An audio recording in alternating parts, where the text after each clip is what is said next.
Hello everyone, welcome back our YouTube channel MS commerce classes. दोस्तों, मैं हूं आपके साथ आरिफ सफीर और आज की इस वीडियो में हम शुरू करने वाले हैं क्लास 11 की अकाउंटेंसी, जिसमें आज हम फर्स्ट चैप्टर को डिस्कस करेंगे, introduction to accounting.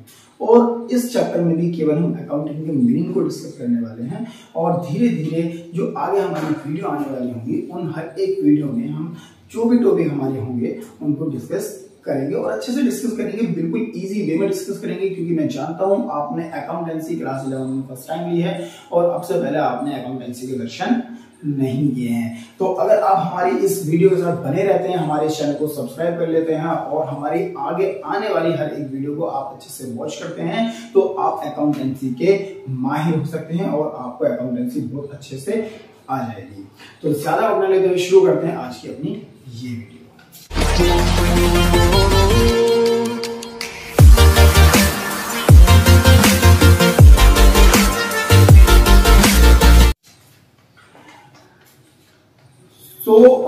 So students, आज हम अकाउंटिंग के मीनिंग को डिस्कस करने वाले हैं। अकाउंटिंग के मीनिंग की अगर हम बात करते हैं तो व्हाट इज अकाउंटिंग, ये आपको जानना है। तो we will study what is accounting. Accounting is a systematic process. First sentence is accounting is a systematic process.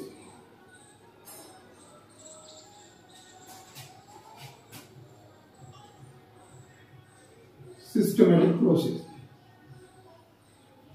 तो फर्स्ट लाइन में हमने लिखा कि accounting is a systematic process. कि अकाउंटिंग क्या है? अकाउंटिंग इज सिस्टमैटिक प्रोसेस है। Process किसे कहते हैं? एक ऐसी चीज जो स्टेप बाय स्टेप चलती है। कोई भी काम अगर स्टेप बाय स्टेप हो रहा है, यानी पहले हम किसी चीज को फॉलो करते हैं, उसके बाद फिर किसी दूसरी चीज को करते हैं, फिर किसी तीसरी चीज को करते हैं, तो उसको प्रोसेस बोला जाता है। तो एक सिस्टम के अकॉर्डिंग अगर हम चल रहे हैं तो वो अकाउंटिंग है। अब वो सिस्टम क्या है? वो सिस्टम क्या है? वो सिस्टम है of recording,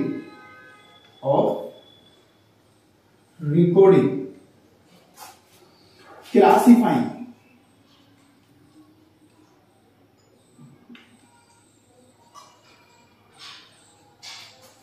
summarizing,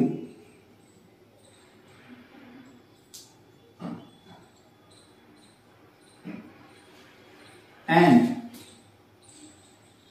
analyzing,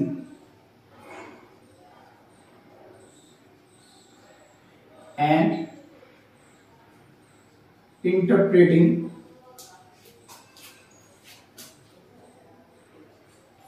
the financial information or transaction. The financial transactions.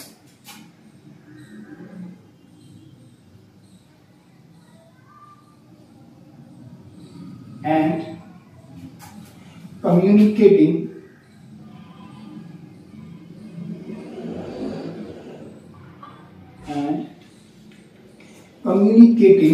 the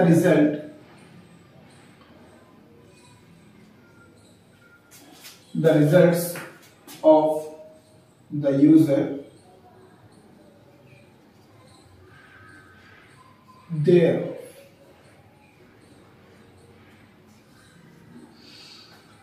तो स्टूडेंट्स, हमने यहाँ पर जो लिखा है, आपको जो दिखाई दे रहा है, इसमें लिखा हुआ है कि accounting is a systematic process. Accounting एक सिस्टमैटिक प्रोसेस है।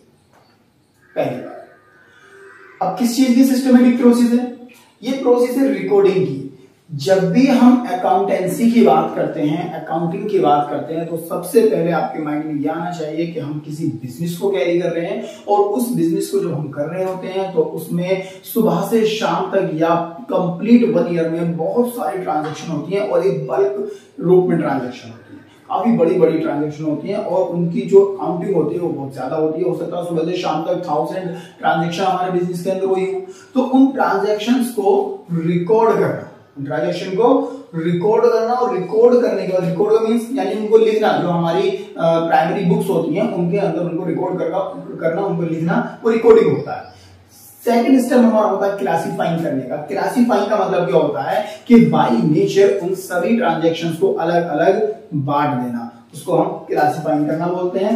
नेक्स्ट होता है हमारा समराइजिंग। समराइजिंग का मतलब होता है कि जो हम बिजनेस करते हैं वो किस पर्पज से करते हैं? बिजनेस करते हैं प्रॉफिट को अर्न करने के पर्पज से। तो जब हमने कुछ ट्रांजेक्शन की है, उनको रिकॉर्ड कर लिया है, उनको क्लासीफाई भी कर लिया है, अलग अलग उनको लिख भी दिया है, तो फिर हमारी एक रिस्पॉन्सिबिलिटी बनती है कि हम ये भी कैलकुलेट कर लें कि हमें प्रॉफिट हुआ है या लॉस हुआ है। तो प्रॉफिट और लॉस को कैलकुलेट करने में जो प्रोसेस अप्लाई की जाती है उसको बोला जाता है समराइजिंग करना। और समराइजिंग करने के बाद हमारा नेक्स्ट स्टेप होता है एनालाइज करना। एनालाइज करने का मतलब होता है कि भी जो हमने प्रॉफिट अर्न किया है या हमें जो भी लॉस हुआ है उसको हम जांच लें, उसको हम परख लें, उसको हम देख लें कि क्या वो सही है या नहीं है, कहीं हमने जल्दबाजी में कोई गलती तो नहीं कर दी है। तो जांचने को बोलते हैं एनालाइज करना। एनालाइज करने के बाद हम इंटरप्रेट करते हैं। इंटरप्रेट का मतलब क्या होता है? इंटरप्रेट का मतलब होता है कि जो हमारे रिजल्ट हमारे सामने निकल के आए हैं उनको अच्छे से एक्सप्लेन करना, उनको देखना कि हाँ भी ये किस तरह के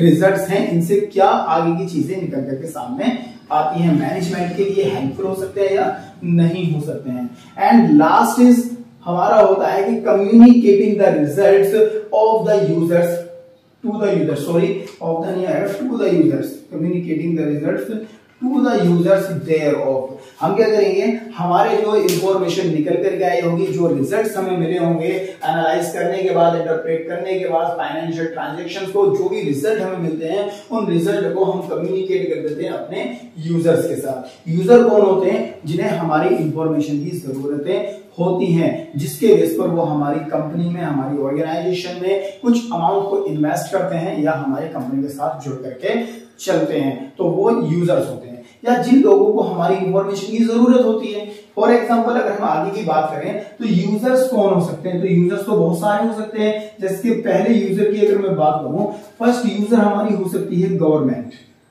फर्स्ट यूजर क्या हो सकती है? गवर्नमेंट हो सकती है। अब गवर्नमेंट को यूजर हम क्यों मानते हैं? क्योंकि कोई भी बिजनेस जब प्रॉफिट अर्न करता है तो उस प्रॉफिट पर गवर्नमेंट को टैक्स लगाना होता है, और टैक्स लगाने के लिए गवर्नमेंट को इंफॉर्मेशन चाहिए जो कि कंपनी से उसको मिलेगी। तो ऐसी कंडीशन में जो गवर्नमेंट है वो क्या बन जाती है? हमारी यूजर बन जाती है। उसी तरह से सेकंड कौन होता है? क्रेडिटर हो सकते हैं। क्रेडिटर कौन होते हैं? अच्छा, अभी इसके बाद हम सेकंड चैप्टर शुरू करेंगे तो वो बेसिक अकाउंटिंग टर्म्स का सेकंड चैप्टर है। तो उस चैप्टर के अंदर हम इन सारी चीजों के मीनिंग को अच्छे से डिस्कस करेंगे। क्रेडिटर्स कौन होते हैं, डेटर्स कौन होते हैं, कैपिटल क्या होती है, लायबिलिटीज क्या होती हैं, एसेट्स क्या होती हैं, सब हम धीरे धीरे डिस्कस करेंगे। लेकिन यहाँ नॉर्मली फिर भी मैं आपको बता देता हूँ, क्रेडिटर्स वो लोग होते हैं जिनको हमें पेमेंट करना पड़ेगा, यानी हमारे पास से अमाउंट जाएगी किसी के भी पास। सपोज दैट हमने किसी से कोई चीज परचेज की है, मान लो हमने किसी से सोफा सेट परचेज किया है, तो उस सोफा सेट का पेमेंट हमें करना पड़ेगा। तो हम जिसको भी पेमेंट करेंगे, जहां से हम परचेज कर करके लाए हैं, उसको हम क्रेडिटर बोलते हैं। तो ये क्रेडिटर भी कौन होते हैं? क्रेडिटर भी हमारे लिए यूजर होते हैं, इनको हम सप्लायर भी कह देते हैं। अच्छा, एक होते हैं इन्वेस्टर।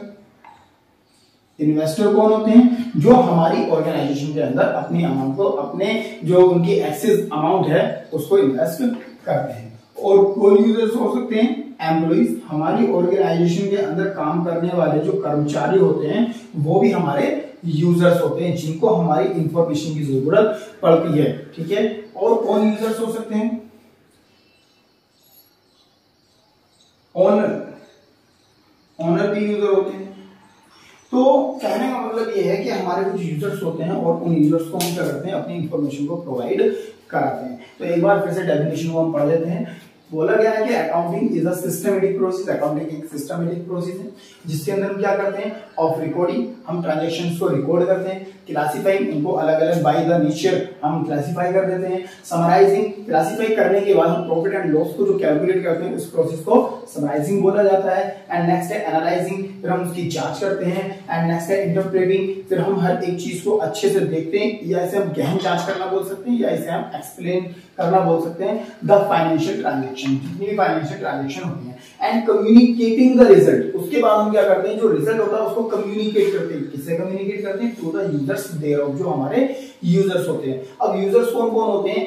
ओनर्स हो सकता है, बैंक है, एम्प्लॉइज है, इन्वेस्टर है, क्रेडिटर है, या गवर्नमेंट, ये हमारे यूजर होते हैं। अब इन यूजर्स को भी हम दो पार्ट्स में डिवाइड करते हैं, लेकिन वो हम देखेंगे नेक्स्ट वीडियो में। तो अगर आपको अकाउंटिंग का मीनिंग समझ में आया हो, अकाउंटिंग के मीनिंग को आपने अच्छे से समझ लिया हो और ये वीडियो आपको पसंद आई हो, तो हमारी इस वीडियो को लाइक कीजिए, अपने दोस्तों तक शेयर कीजिए, चैनल को सब्सक्राइब कीजिए।